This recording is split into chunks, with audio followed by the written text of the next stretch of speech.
This is TechCrunch. Flock says its new tool will help identify police abuse, but hasn't exactly explained how it's gonna work. I'm Imran Sheikh, and your Weekend Crunch, featuring 3 big tech headlines, starts right now. Google announced on Friday that it'll now allow users to remove a visible watermark from its AI generations, including images, videos, and even songs. The company specified that this won't affect the invisible Synth ID watermark and C2PA standard-related metadata. Josh Woodward, the company's VP for Gemini, said in a post on X that this toggle will be available for Nano Banana, Omni, and Lyria models. He specified that the setting to turn the visible watermark off will be available in Gemini and Google's video editor, Flow, with support for search coming soon. Now, this change reflects an evolving approach to labeling AI-generated media, as visible watermarks can often make content, less useful for professional and creative work, but the need to identify AI-generated content remains. The feature's rolling out in the coming days, and once available, users will be able to go to Settings, Media Watermark to turn the visible mark on or off.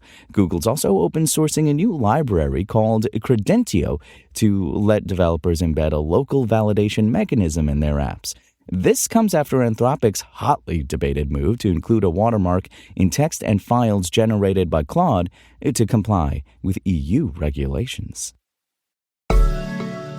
After trying and failing to delay the matter, Apple, on Thursday, submitted its proposal for the commissions it wants to charge on purchases made using external links inside apps on its iOS devices. In a new filing in the U.S. District Court of Northern California, Apple proposed new commissions of 15% for standard apps, with further discounts for developers who are enrolled in special Apple programs.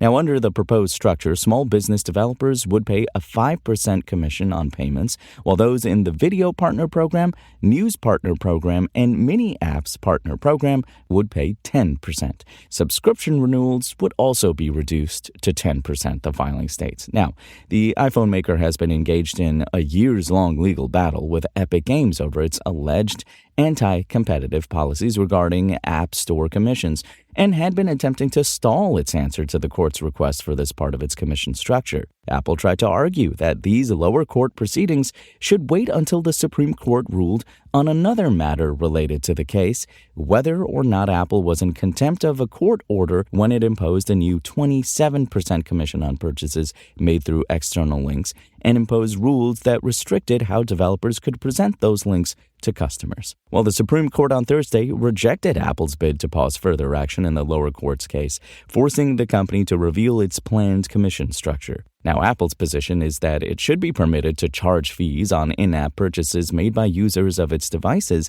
as a means to recoup its investments in the tools, technology, and services that allow it to maintain its App Store and software.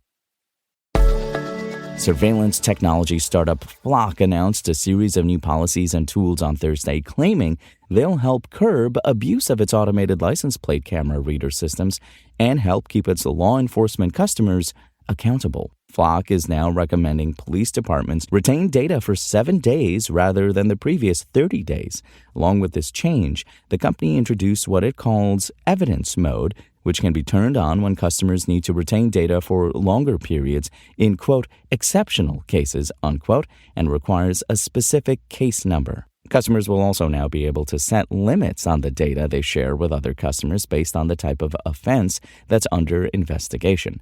Now, the company's also highlighted a tool called Audit Assistance as one of the key changes. Flock launched the tool in April. Since then, Flock said more than 1/3 of its customers have turned it on, and the startup is now requiring all customers to enable it by the end of the year. Flock said Audit Assistance detects abnormal activity and flags it for administrator review, according to the blog post released Thursday. If that happens, the tool can automatically lock out users who have been flagged until an administrator intervenes. According to Flock, the tool has already helped customers spot and stop abuse. Several executives have touted the capabilities of Audit Assistance, but, despite its stated importance, Flock has not explained in detail how Audit Assistance actually works. You see, some official comments provide some understanding of what Audit Assistance can do. it gets vague when trying to determine how it does it. For instance, Flock's head of trust and compliance, Ashley Haber, said in a video that the audit assistants can flag what may look like an odd search history from a specific user, helping customers understand how their users are operating the system. In another video, Flock co-founder Paige Todd said audit assistants actually flags unusual patterns early. Think a user searching the same plate repetitively for more than 30 days. There's more to this story, and you can read the full article right now at TechCrunch.com. And folks, that's your Daily Crunch. Today's stories were reported by Ivan Mehta, Sarah Perez, Lorenzo Frankeshi Bicchieri, and more awesome TechCrunch journalists. We'll see you here next week, and until then, find us at TechCrunch.com.